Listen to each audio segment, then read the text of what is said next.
munaasabad ballaaran oo si heersara loo soo agaasimay isla mar ahaantaana ay ka soo qayb galeen marti sharaf kala gedisan ayaa waxaa lagu qabtay hoolka weyn jaamacadda SIU magaalada Muqdisho ee caasimadda Soomaaliya.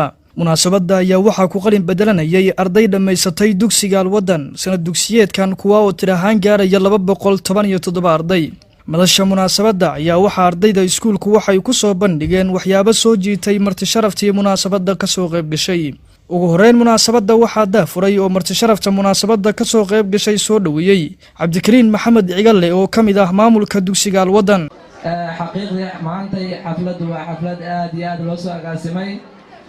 agaasinkeeda iyo isku dubaridkeedana waxaa lahaa dhammaan ardada qalinjibiyaasha ah qaybahooda kala duwan ama xarumahooda kala duwan ka kala yimiday.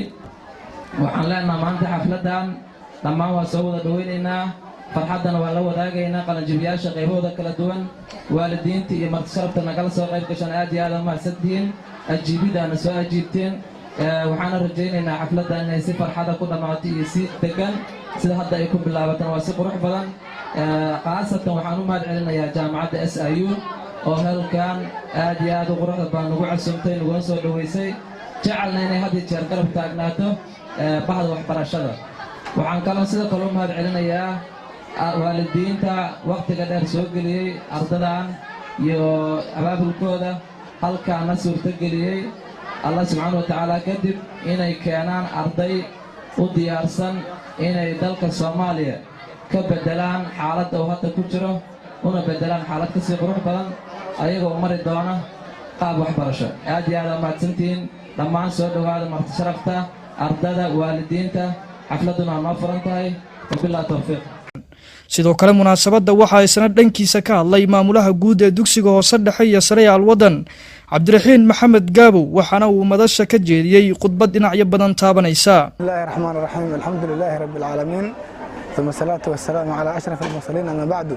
allah ayaa mahad iskale taasoo noo suurtageliyey inaan maanta ku qabanno xafladdeennii qalinjebinta dufcada iskuulka Alwadan ay ka tahay dufcada lixaad, taariikhduna ay tahay maalin khamiis ah sanad dugsiyeedka 2018-2019.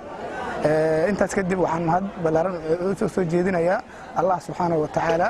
uma xafladan qiimaha badan waalidiintii, ardadii, marti sharaftii, mas'uuliyiintii ka soo qayb gashay, macallimiinta ayaan halkaan hambalyo u dirayaa. khaasatan waxaan si khaas ah ama hambalyo diiran u dirayaa ardadii ka qalin jibiday iskuulka Alwadan xarumihiisa kala duwan, taasoo ah dufcaddii lixaad, cadadooduna ay gaarayso 217.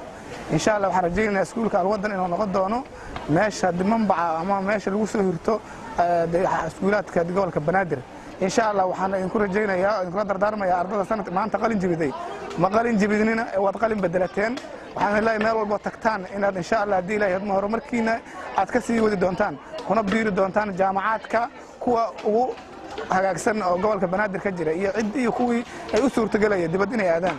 waxaan kaloo halkan ugu bishaaraynayaa ardada qalin jibinayda sanadkan inay fursado waxbarasho aan u hayno dal iyo dibad labadaba haddii ilaahay idmo. insha Allah xafiisyada iskuulkana ay arki doonaan wixii faa'iido ama haddii ilaahay quraan u diyaarinay sanadkan oo ugu talagalay ardada. insha Allah haddii ilaahay waxaan leenahay soo dhawaada mar iyo had iyo jaraale waad ku mahadsantihiin juhdiga dheer iyo geediga dheer soo marteen, haatana aad joogtaan meeshii qalinjibintii iskuulka Alwadan. insha Allah waxaan idin leenahay idinma moogin, had iyo jaraale waa idin garab taagannahay. soo dhawaada. dugsiga hoose dhexe iyo sare ee Alwadan ayaa waxa uu ka mid yahay iskuulada magaalada Muqdisho tayadooda waxbarasho ay sareyso, waxaana sanad kasta uu soo saaraa arday badan.